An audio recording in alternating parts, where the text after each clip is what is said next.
Bibles sa aklat po ng mga gawa, Acts chapter 12.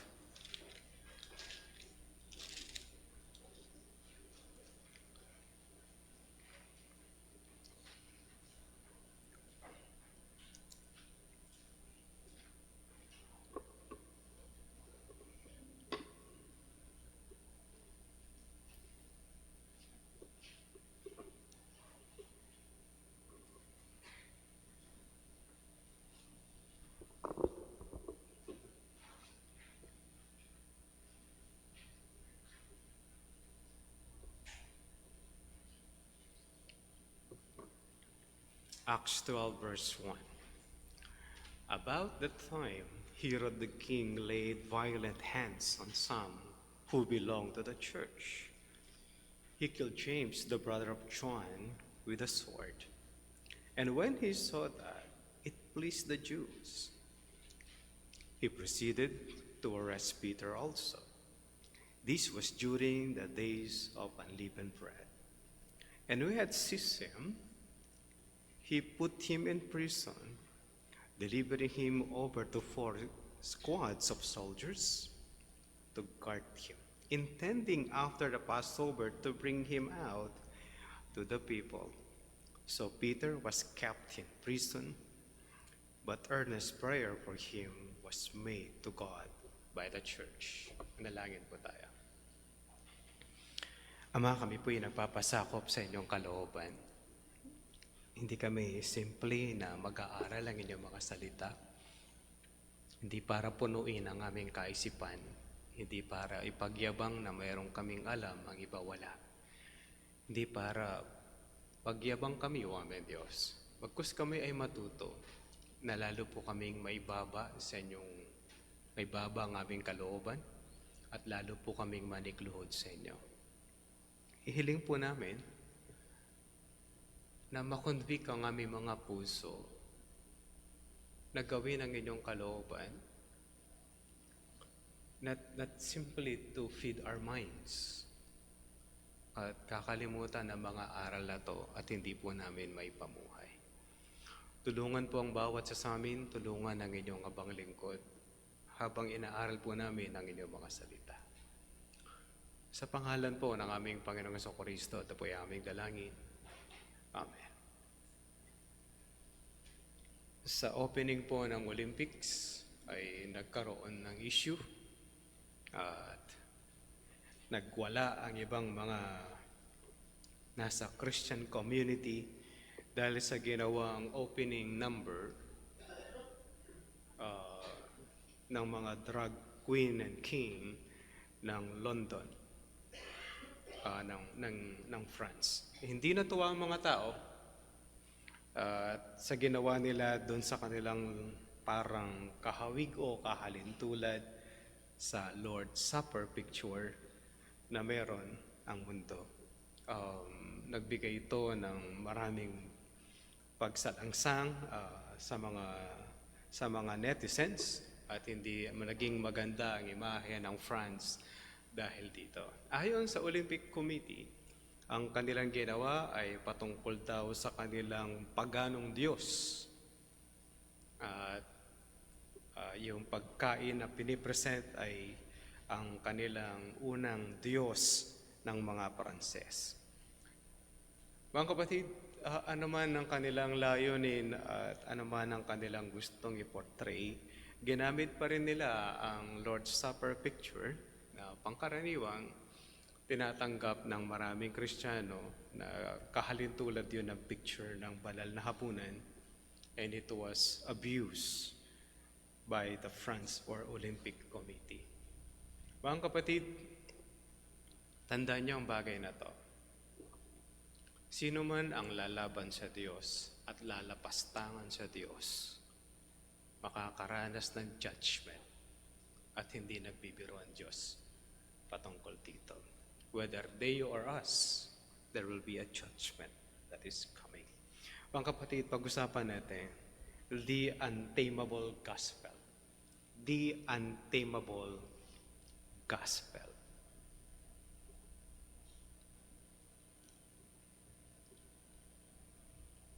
Sa unang bahagi po nito, that is in verse 1 hanggang verse 5, the persecution. The persecution. Ang verse 8 ang verse 6 hanggang verse 23, the protection. The protection. Verse 24 hanggang verse 25, the progression. The progression. The persecution, the protection, the progression. Ito po yung tatlong pwede natin makita sa aklat po ng Gawa chapter 12 at tatalakayin ko po yung buong chapter. Kung may naisip po kayong mas better outline, then that might be better. Para sa akin, ito po yung better para sa akin to see. Ang istorya, mga kapatid, ay babalik ulit kay Pedro. Ang chapter 11 ay nagkaroon po ng issue, and then 11 and 12 will be a shift patungo sa pagpapalaganap ng Diyos ng mabuting balita sa mga hentil, which we are part of it. Kung isipin natin, mga kapatid, nasa Asia tayo, nagsimula ang gospel ng Asia, pero ang totoong gospel ay papasok sa Pilipinas through America and not Asia. Okay? Sa Western siya magagaling, hindi sa Eastern, sa lugar natin. Ang lapit natin sa Asia, ang gospel manggagaling sa America, which has been done ng pagta-translate ng Pangasinense ng aklat ng Lucas at ipinalaganap yon. Obviously, sa Pangasinan nangyari po yon. Sabi, Pastor, na ibahagi na noong pa yung gospel before the American time. Kung gospel definition ng Catholic Church, yes. Pag definition po ng Bible na gospel, American period po ito. Dito pa lang pumasok ang Bible sa Pilipinas dahil nung panahon ng mga Kastila, pinagbawal po na basahin ng mga tao ang Biblia. Just the same ang Iglesia ni Cristo, bawal basahin ang Biblia, baka malaman mo ang totoo. Pero ano nangyari? Paano siya magkakaroon ng transition? Okay, babalik po tayo kay Peter sa kanyang istorya at babalik po ang istorya sa Jerusalem. Okay, kumalat in chapter 11 and then nabanggit na po ang lugar ng Antioquia sa huling bahagi po ng chapter 11. And then in chapter 12, babalik po tayo ulit sa Israel o sa Jerusalem. Ano na yung nangyari sa gospel? Ano na yung ginawa at ano na ang meron? Persecution mula sa mga Hudyo sa loob ng Jerusalem, medyo humina na sila. Ang target na nila ngayon, ang pinaka kinaiinisan nila, ay yung ipinadala nilang sugo para i-persecute o mapigilan ang paglaganap ng Christianity, ay na born again at naligtas. At yun ay si Pablo. Ito ngayon ang kanilang nais tugisin at gawan ng masama dahil sinugo nila tapos kalaban nila at this time. Kaya bago darating doon, balik muna ang istorya kay Pedro at ito na yung shift ng istorya, pinaka-shift po nito. Ano naman ang nangyari? Pastor, akala ko medyo tapos na yung persecution. Yun nga eh. Sana natapos na yung pagsubok sa panahon ng nila Pedro at pag-uusig sa kanila ng mga kapwa nila Hudyo. And this time, kakaiba ang persecution. In verse 1, sabi niya, about that time, Herod, the king, laid violent hands on some who belong to the church. Magbalik tanaw po tayo sandali kung sino yung ating pinag-uusapan. Ulit-ulit po yung Herod. Mababasa niyo sa Bible. Herod. Si Herod the Great, hindi po yan. Si Herod the Great ay lolo po ni Herod the King. Ayun po yung king na yan. Si Herod the Great, ito po yung nagpapatay ng mga babies sa panahon ng may panganak ang ating Panginoong Jesucristo. Ito yung panahon na papatayin ang edad 2 pababa na naipanganak sa lugar po ng Bethlehem at Jerusalem. Okay, si Herod the Great yun. And then inutusan ng Diyos si Jose na tumayong tatay ng ating Panginoong Jesucristo na pumunta muna sa Egypt sandali. And then afterwards, nung namatay po si Herod the Great, bumalik na ang pamilya ni Jesus Christ o ni Jesus, si Jose at si Maria. Pero hindi na sila pumunta ng Jerusalem, but sila ay nanirahan sa Nazaret. Kaya huwag kayong magtaka pag sinabing Jesus taga Nazaret, ayun po yung pinanggalingan kasing lugar ng ating Panginoong Jesucristo. Si Herod the King ay apo ni Herod the Great. Si Herod the Great ay hindi magandang hari. Mahilig itong pumatay. War freak ang tawag. Pinatay niya ang isa sa kanyang mga asawa, na si Marian. Pinatay din yung kanyang 3 anak. Isa sa mga pinatay ni Herod the Great ay yung tatay ni Herod the King. Malinaw, ibig sabihin si Herod the Great, apo niya si Herod the King ng chapter 12. Maintindihan na po natin. Sa kahiligang pumapatay nito, mga kapatid, meron itong ginawa na yung mga Hudyo na iba, na mga leaders, ay inimbitahan niya sa isang lugar pagkatapos ikinulong sila. Akala nila ay magkakabati sila, but ganun na kanyang ginawa. Ang sabi na tinutusan niya yung mga sundalo na pag ako namatay, patayin niyo rin ang mga yan para maraming iiyak. Ay, ganun yung ugali po nito na Herod the Great. Ngayon, siyempre, namatay po siya dahil sa pag-usig niya sa ating Panginoong Jesucristo. Pinatay siya ng Diyos, and then nagkaroon ng susunod na hari para sa lugar ng Judea, Samaria, at some portion po sa parte ng Galilee. Yun po yung kanyang sakop. Ang Tyre and Sidon o Sidon, hindi niya po to magiging parte. Ang parte lang niya is part of Galilee, Samaria, at Judea. Kaysa kung naalala nyo yung dagat ng Galilea dun sa taas ng inyong mapa, meron siyang iba pang bahagi dun sa kanan, Trachonitis ang pangalan. Yun po yung sakop ni Herod the King. Si Herod the King ay tinatawag ding King Agrippa. Okay, si King Agrippa, hindi ito yung King Agrippa na mababasa natin na makakausap ni Apostol Pablo sa mga darating na chapters pa ng Aklat ng Gawa. Si King Agrippa na makakausap ni Saul o ni Pablo ay anak ni Herod the King. Kaya dalawa po ito. Si Herod the King ay tinatawag ding King Agrippa the First. Yung King Agrippa na makakausap ni Apostol Pablo is King Agrippa the Second. Okay, hindi po nila nilalagay. Yan po yung mga tawag ng mga writers o ng mga manunulat para hindi sila nalilito. Pero sa mga kasaysayan po katulad nito, hindi naman po ito nakalagay. Kaya lang, tinatawag natin King Agrippa the First, King Agrippa the Second, para hindi lang po tayo nalilito. Ganon din po yung ibang mga scholars. Kaya si Herod the King ay siya ang King Agrippa the First. Yung makakausap ni Apostol Pablo dun sa malapit siyang pupunta sa Rome ay si King Agrippa II. Kaya sa kasaysayan, hindi po nila yun nilalagay King Agrippa II. Ulitin ko po, nilalagay lang po yan ng iba pang mga scholars para sa ganon, madali lang nating sundin ang kasaysayan.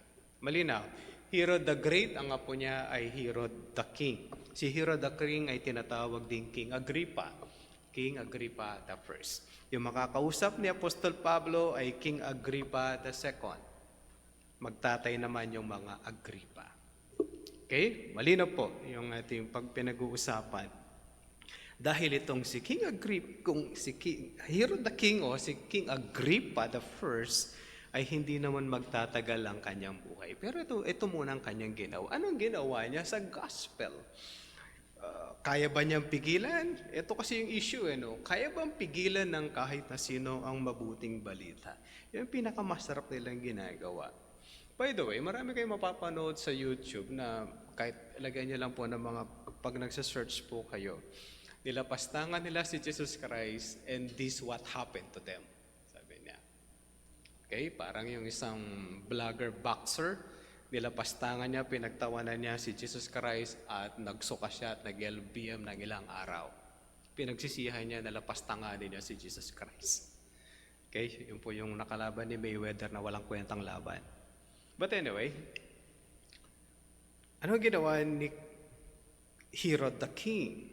Sabi niya, laid violent hands on some who belong to the church. Hindi biro ang persecution ng church. Sa Pilipinas, pastor sa Pilipinas, hindi masyado. It is true. Hindi masyado. Not before. Not before. Kapag sinabihan ka ng mga praile na ikaw ay makasalanan, ipapakulong ka nila. Kaya huwag kayong magtaka, ang kapangyarihan ng praile in those days ay napakalakas. Kaya nga sila ay nagtatayo ng kanilang simbahan sa harap ng Kapitolyo. They have control sa Kapitolyo. Ngayon, medyo hindi na nila nagagawa masyado yan dahil yung mga politiko alam na nila how to fight the religious people. Pero marami pa rin nagbibigay sa kanila ng pera para sa mga matataas na opisyales katulad ni Quiboloy. No? They join together sa Davao. Hindi siya makita sa Davao, ang liit-liit ng Davao. Hindi siya mahanap. Bakit? Because politicians and Quiboloy has something connected sila. Pero ito, mga kapatid, true believers ay nakakaranas ng persecution. Kamukha nito. Ano kanyang ginawa? Sa sobrang gusto niyang i-please ang mga Hudyo, patuwaan at bigyan ng kaligayahan ang mga Hudyo. Okay? Kinuha niya ang isang apostol na ang pangalan ay Santiago, pinapatay sa tabak o sa isang espada. Malinaw ang pagkakalagay ng Bible sa verse 2, he killed James, the brother of John, with a sword. Ito yung kapatid ni Juan na kasama sa mga inner group ng ating Panginoong Jesucristo, Peter, James, and John. Yung James dito ang kanyang pinatay. Hindi po yan yung James na writer ng aklat na Santiago o na James. Yung James na writer ay yun ang kapatid ni Jesus Christ kay Mary. Okay, yung James doon. Yung James dito, yung Santiago dito, ay kapatid ni Juan. At si Juan na hindi siya yung Bautista, siya ay si John the Beloved. Tinawag siyang John the Beloved dahil siya daw ang pinakamalapit na apostol sa ating Panginoong Jesucristo. Kaya ayon sa mga paglalagay ng pagistorya, but ang Panginoong Jesucristo naman ay hindi naman siya nagtatangi ng mga tao. Pagkatapos niyang papatay si James o si Santiago ayon sa verse 2, sa verse 3, ito yung resulta. And when he saw that it pleased the Jews, natuwa yung mga Hudyo, di ba? Yung celebration. Alam niyo ba yun? Yung tuwang-tuwa sila kapag mayroong mamamatay na Kristiyano. Katulad ng sinasabi ng ibang so-called Christian. Ayan, lumaban sa akin, maagang namatay. Can you imagine? So, para siya mga Hudyo na tuwan-tuwa. Akala ng iba, ang Kristyanismo ay ito naging problema na natin, ano? That will be in Acts 15. Akala ng iba, in Christianity, naglalaban-laban ng mga religion, naglalaban-laban ang nasa umbrella ng born again, akala nila, I am better, we're better than you. And then, ang tingin na nila dun sa better nila, better kami pero demonyo kayo. Yung iba, ang tingin nila kapag hindi ka gumagamit ng King James Version Bible, ikaw ay wicked. Hindi mo malalaman lalakad ng may kabanalan kapag ang gamit mo ay hindi King James Version. Can you imagine? Pinagtatalunan anong version ang better for you to live godly. Hindi siya better version for you to understand God. Alam niyo yun, yung payabangan, I am better. I have better principles. I have better practice. Akala ko ganun. Kahit punong ako ay bago, akala ko kapag hindi King James ang Bible mo, hindi ka matinong Kristiyano at hindi ka titino. Siguro maintindihan nyo, may pagkadugong baptist ako kahit hindi ako naging baptist. But may mga ganong mga bagay ako nababasa. Akala ko that's right. Pero ito yung principle. Sa Christendom, if you're better, then teach others. Ito yung ipagmayabang mo, I am better. Tituruan mo yung hindi better. Kaya lang, ang tingin ng iba kapag hindi kita kapanalig, you're the devil at kayo ay parte ng kademonyuhan. Siguro, siguro hindi. Paano kung may pananampalataya yun?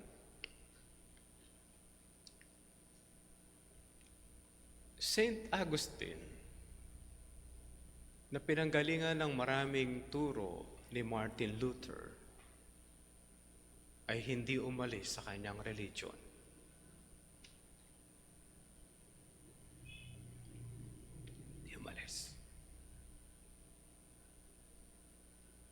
Kahit yung author ng A Mighty Fortress, never left his religion.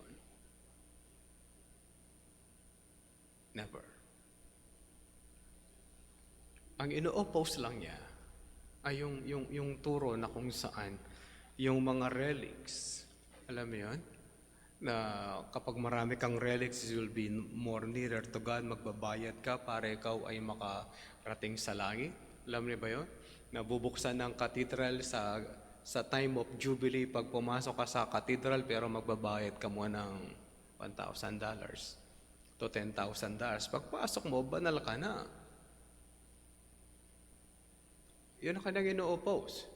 Isa sa mga ino-oppose niya yung magbabayad ka para magkaroon ka ng certificate, yung binayad mo, ilalagay yung pangalan, kung sino yung pangalan, makakalabas na po yun ng purgatory. Yun po yung nilabanan ni Martin Luther. Hindi niya in-oppose lahat. And then sabihin mo, yung lahat ba sila na nandoon ay unbeliever? How about St. Augustine? Ang galing nun sa salvation by grace, through faith, together with Martin Luther. If you are better, then you teach, help others.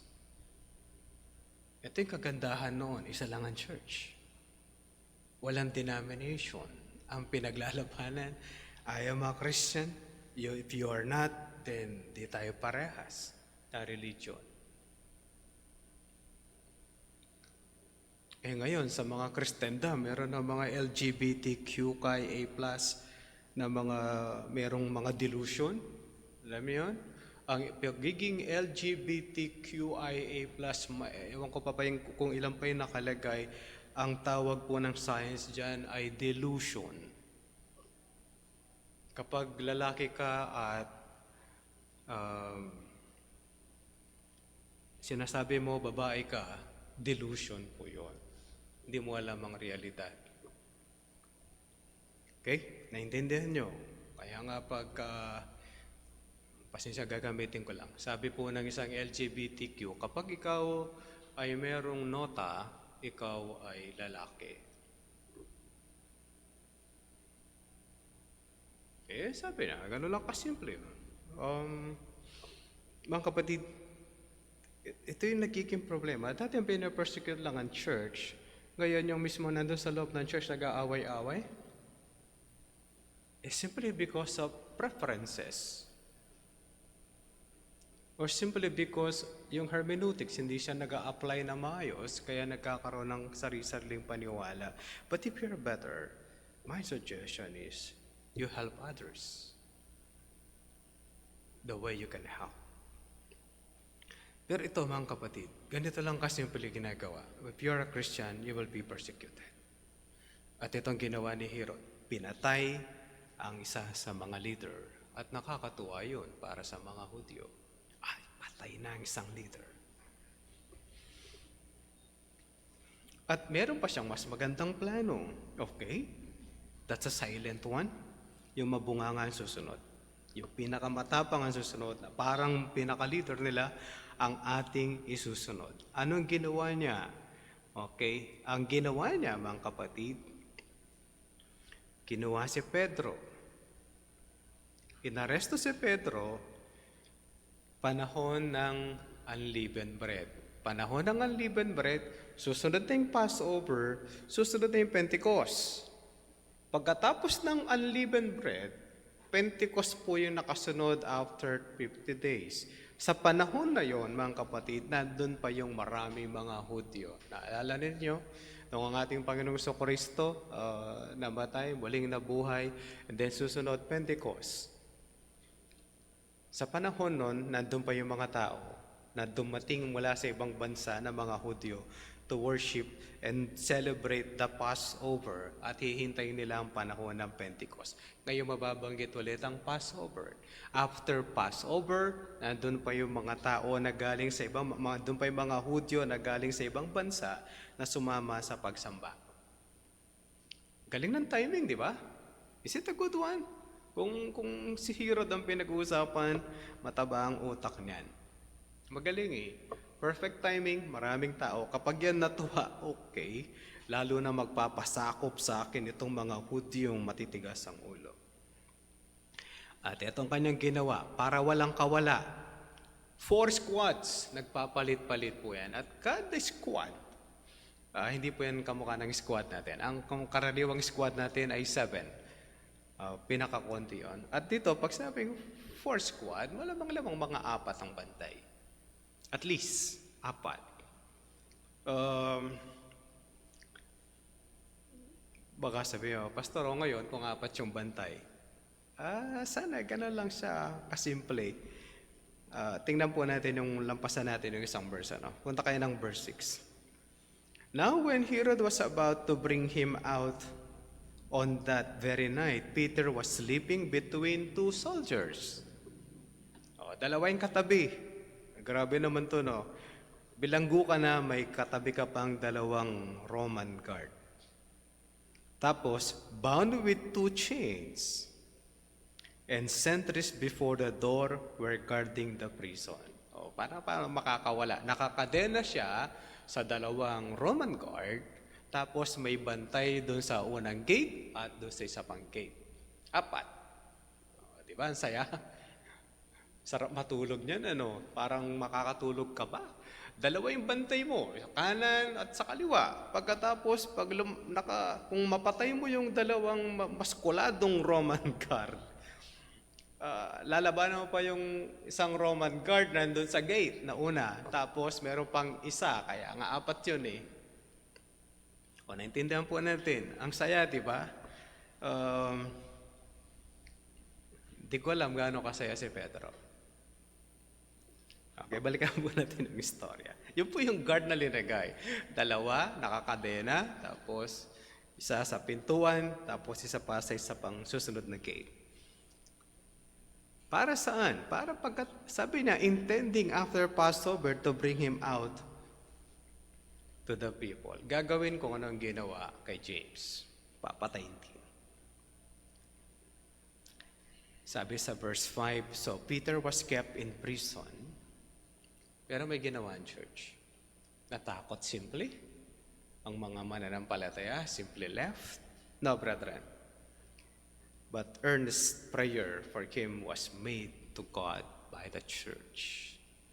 O ganito po kahalaga yung pananalangin na naniniglek na mga mananampalataya. Animo, walang concern. Animo, parang hindi mahalaga ang prayer. Sasagutin ba ng Diyos? Eventually, that will be the protection. Tutugon ba ang Diyos at may gagawin ba ang Diyos? Let's see the protection of God.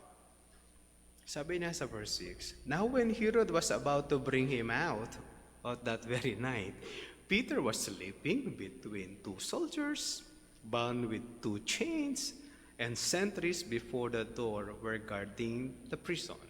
Guard din po yung sentries. Dalawang guard na nakakadena, tapos may guard pa isa. Kaya dalawang gate muna ang dadaanan na bago yan makalabas. Kaya lang may nangyari dahil sa pagtugon ng Diyos in prayer in verse 5. And behold, an angel of the Lord stood next to him, and the light shone in the cell. Di po nilinaw kung gasera ang ginamit, but nagkaroon po na liwanag. He struck Peter on the side and woke him, saying, Get up quickly. And the chains fell off his hands. And the angel said to him, Dress yourself and put on your sandals. Panagtali pa talaga, pinagtali pa na sa sandals. Hindi po yung kamukha sa atin na isusuksok mo lang yung paa mo, then you can go. Sandals nila ano yung nakatali pa pati. Okay. And he did so. And he said to him, Wrap your cloak around you and follow me. Papatayin ka na bukas, makakatulog ka ba? Parang nakatulog naman si Pedro. Palagay niyo, mahimbing ang kanyang pagtulog. Dito natin makikita gaano kalalim ang tulog niya, verse 9. When he went out and followed him, he did not know that what was being done by the angel was real, but thought he was seeing a vision. Kala niya na naginip. Okay. Ganun po kasarap yung tulog niya bago siya ginising. Sa palagay niya, ang mga nangyayari ay isang panaginip lang na, alam niyo, bigla nakalas yung kadena, pagkatapos, bigla na siyang nasa labas. Okay. Verse 10. When they had passed the first and the second guard, they came to the iron gate leading into the city. It opened for them of its own accord, and they went out and went along one street, and immediately the angel left him. Tulog pa rin. Okay. Paano malalatulog pa rin ang kaisipan? Verse 11. When Peter came to himself, ibig sabihin, alam niyo yun, hindi ko alam kung napapanood yung mga memes sa TV, sa YouTube sa Facebook. Sabi na, magtago ka, may kalaban. Sabi na, alam niyo yun, nakakita na kayo na gano'n?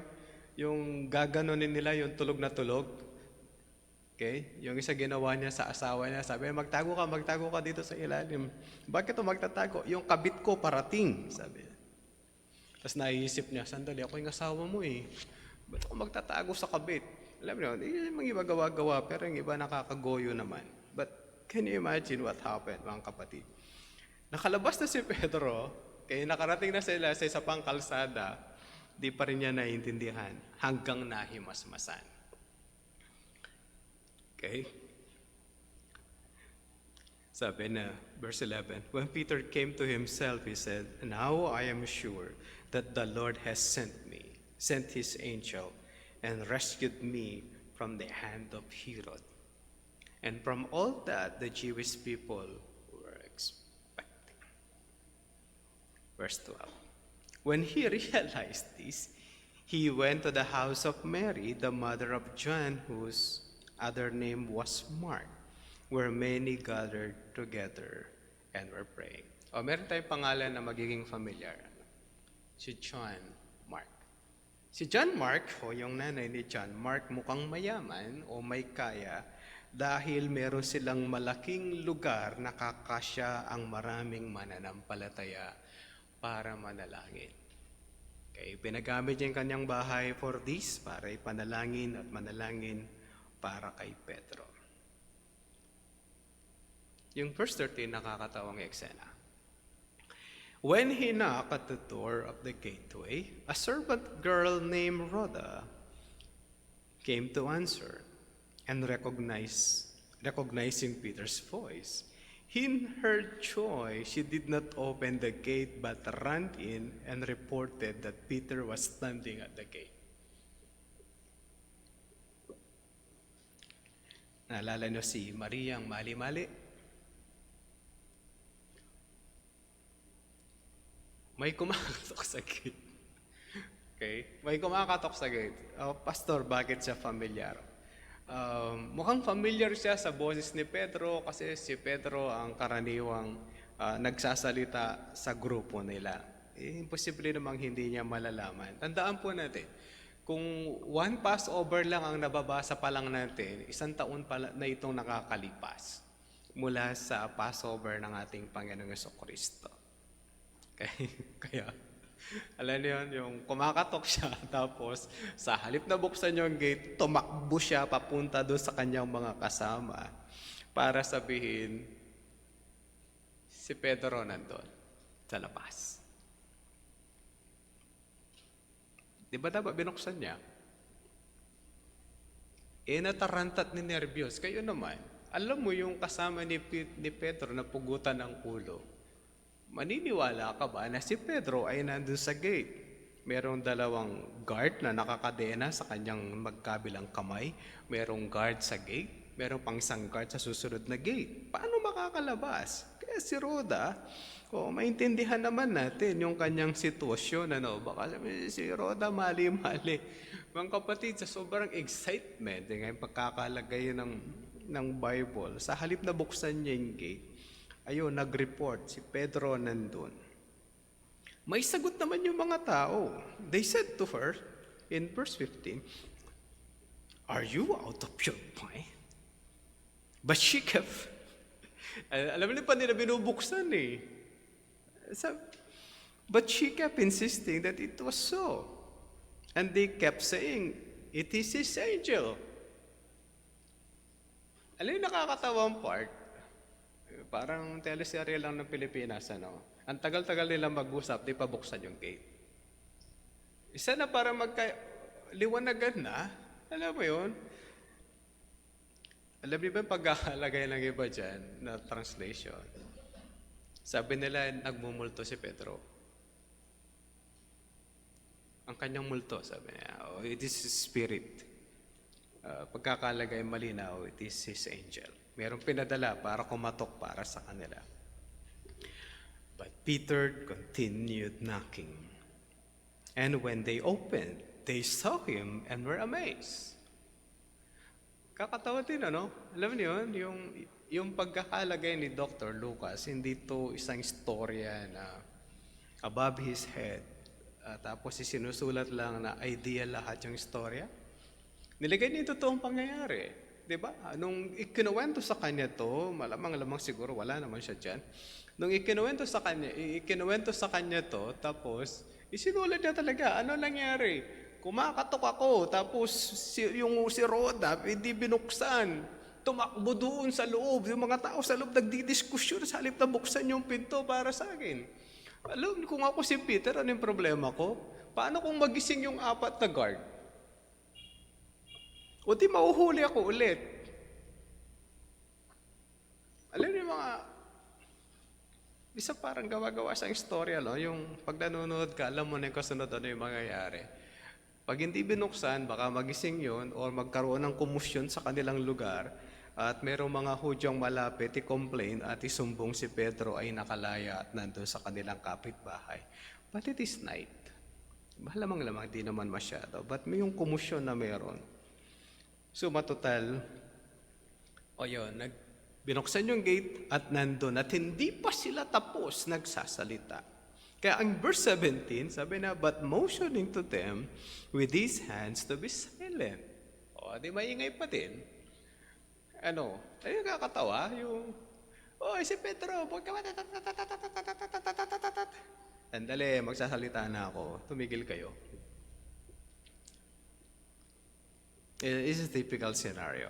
Parang dumating yung kaibigan mo, and then kaibigan siya ng lahat, and having fellowship, tas hindi na makapagsalita yung tao, etc., etc. Kaya sabi na, he described to them how the Lord had brought him out of the prison. And he said, tell these things to James and to the brothers. Then he departed and went to another place. Ito yung panahon, aalis na si Pedro sa Jerusalem.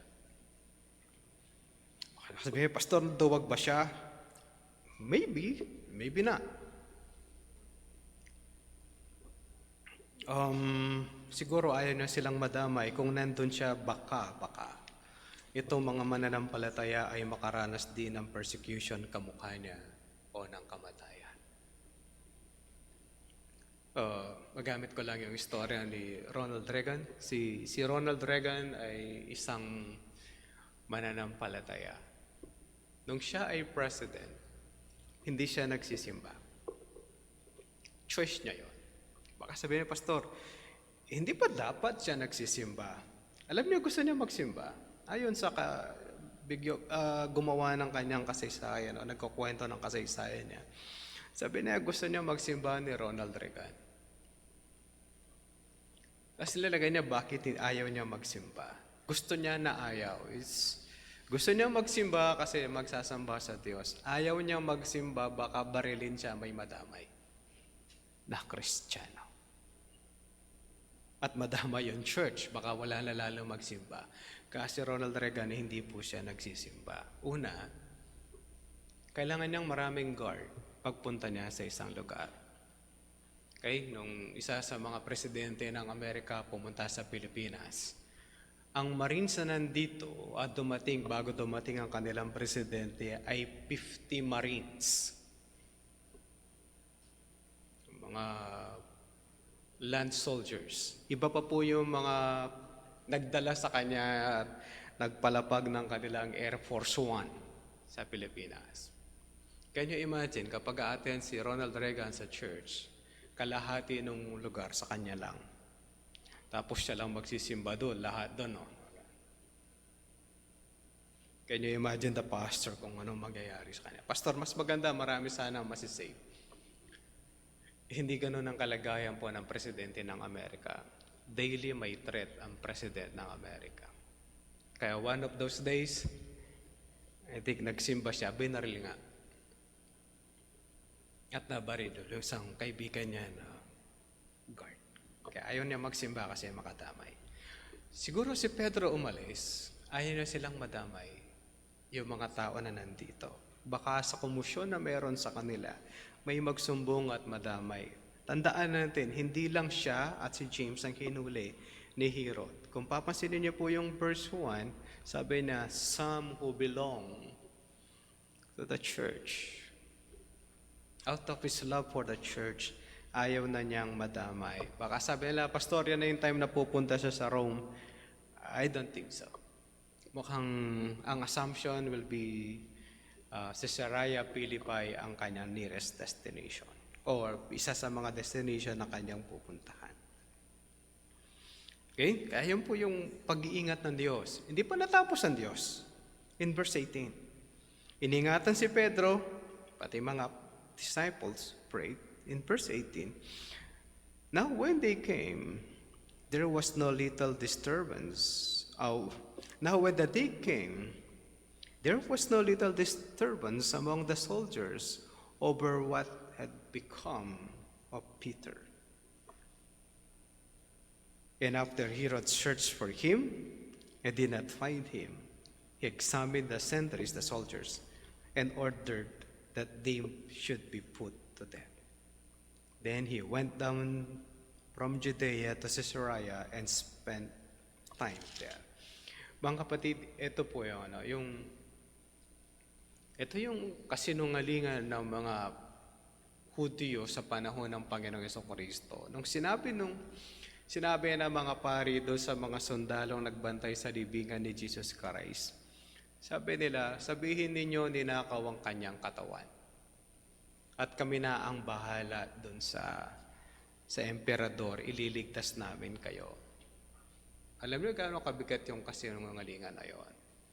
Kung hindi nila ginawa ng paraan ito at natutoong nanakaw ang katawan ni Jesus Christ, yung mga Roman soldiers na nakabantay kay Jesus Christ should have been put to death. Batas po yan ng Romanong sundalo. Kapag nakawala ang binabantayan mo, papatayin ka na dapat. Kaya pagdating natin sa pangangaral ni Apostol Pablo, pagpapalaganap ng mabuting balita through Paul, nung makarating siya at ikulong siya sa Philippi, tapos yung Philippian soldiers, nung mawala ang kanyang binabantayan, sasaksakin ang kanyang sarili, kasi nakawala daw yung bantay. Ganun po yun, papatayin ka rin ng Rome. Kaya ito po yung ginawa, papatayin dapat ni Herod yung 4, at pinatay nga. Kaya yung kasinungalingan ng mga Hudyo na si Jesus Christ ninakaw ng mga disciples, ba't hindi pinatay yung Roman soldiers? Hindi ka pwedeng manakawan ng binabantayan. Diba? Paano pa nangyari? Sa kalapastanganan ni Herod sa verse 20. Now Herod was angry with the people of Tyre and Sidon. Diyan po siya pumunta. Malapit dyan. And they came to him with one accord, and having persuaded Blastus, the king's chamberlain. Ito yung kanyang butler. Ito yung mayordomo ng hari, si Blastus. They asked for peace because their country depended on the king's country for food. Ito na si Herod.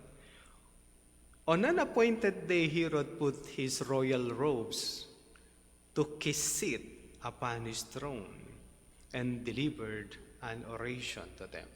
Yung damit ni Herod ayon kay Josephus, yun po yung first century writer ng mga Hudyo, silvered daw yung kanyang damit. Paglabas niya sa trono at nasinagan siya ng araw, alam niyo yun? Nagningning siya. Yun po yung description nito kung bakit pinahalagahan po yung pagkakalagay po ng kanyang damit. Suot niya yung robe na made of silver, tapos nung masinaga ng araw, alam niyo, nagningning siya. Tapos siya'y nagsalita ng napakaganda. And the people were shouting the voice of a God and not of a man. Immediately, an angel of the Lord struck him down because he did not give God the glory, and he was eaten by worms and breathed his last. Ang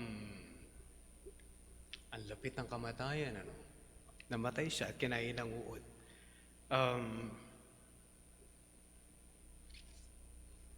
Di ba siya naagapan ng balsamo?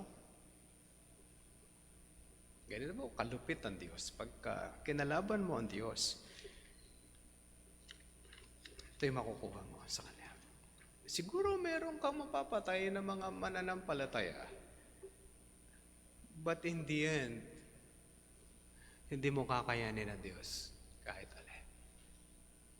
Lagi kong paborito kong ginagamit si Voltaire na nagsabi, mawawala ang Christianity sa darating na panahon.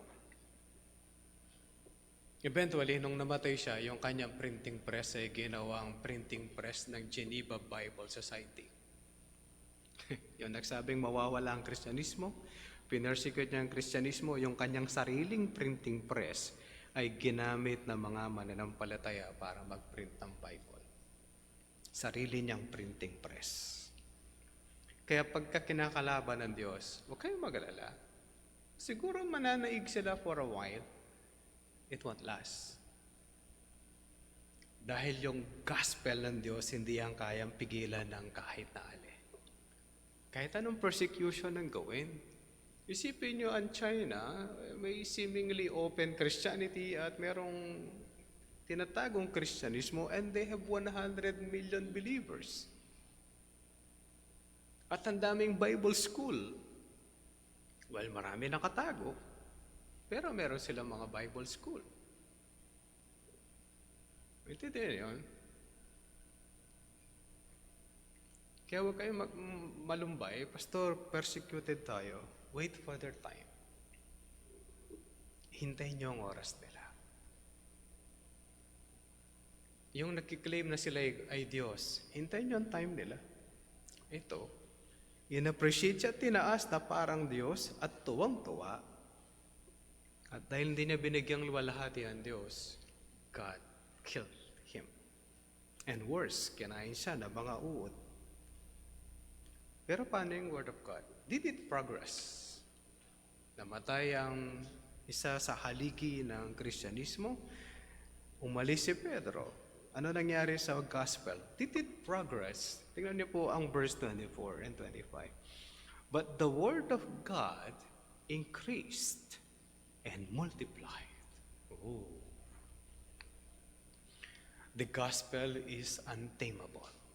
Ano man ang gawin nila, hanggat hindi na-accomplish ng Diyos at nararating ang kasulok-sulukan ng mundo, hindi mapipigilan ang gospel. Ano man ang gawin natin. Pinigilan si Martin Luther